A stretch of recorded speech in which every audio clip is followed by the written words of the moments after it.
Bonjour à tous, moi c'est Bada et bienvenue dans cette première vidéo anecdote sur mon petit filet. Comme vous avez pu le constater aujourd'hui, nous allons parler du meilleur buteur de l'histoire du Paris Saint-Germain, à savoir Edinson Cavani, qui à l'heure qu'il est doit être en train de se préparer au choc face à Liverpool. Cependant, on ne va pas forcément parler de Cavani le footeux, mais plutôt d'Edinson Cavani l'humain, et pour cela, nous allons découvrir ce personnage atypique à travers plusieurs anecdotes. Numéro 1, Edinson et la nature. Rien que pour commencer, c'est un amoureux de la nature. En 2007, il participe avec l'Uruguay à la Coupe du Monde U20 au Canada. Et à côté des installations où ils étaient logés, l'ami Cavani a repéré un lac. Si beaucoup se seraient empressés de faire des snaps au soleil, il a plutôt décidé de se fabriquer une canne à pêche de fortune avec les moyens du bord pour aller pêcher. Il a également discuté avec un des intendants du PSG, et celui-ci lui a expliqué qu'il y avait un étang vers Rambouillet. Et ni une ni deux, Cavani a directement sauté sur l'occasion et s'y rendu en vraie tenue de pêcheur. Tout ça en rejoignant l'intendant dans sa 206 et pour pêcher des poissons-chats. L'attaquant du PSG a lui-même confirmé qu'il adorait pêcher et qu'également il pouvait passer des heures à observer les oiseaux, principalement avec des jumelles. On peut dire qu'il est bien tombé en Ligue 1 parce que des drôles d'oiseaux, il y en a un paquet.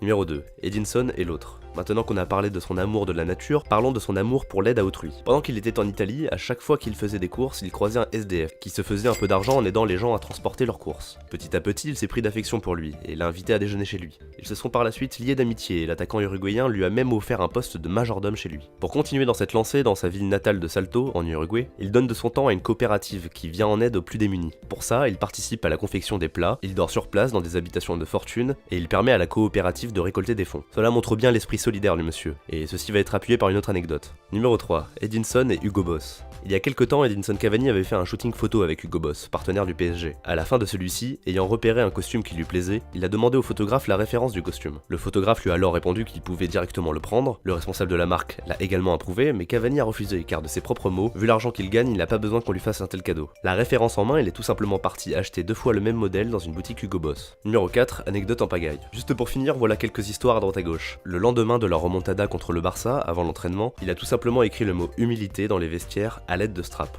En hiver, il a passé un mois entier à Salto avec une température de 7 degrés et s'y est rendu en bus régional, ce qui équivaut à 6 heures de route. Pour un joueur dont le salaire est estimé à 16 millions d'euros par an, c'est toujours surprenant d'apprendre ce genre de choses. Et enfin pour les plus gourmands, en Italie, sachant que Cavani adorait cuisiner, une pizzeria a créé une pizza à son effigie. Voilà ce que c'est à peu près Edinson Cavani l'humain. Et ça fait plaisir de voir certains joueurs brisant les clichés du football, même si ce n'est pas le seul évidemment. Voilà, c'est tout pour cette petite vidéo. Si vous souhaitez en voir davantage, n'hésitez pas à me rejoindre sur ma page YouTube. Mais sinon pas d'inquiétude, on se retrouve toutes les semaines sur la page Mon Petit Filet.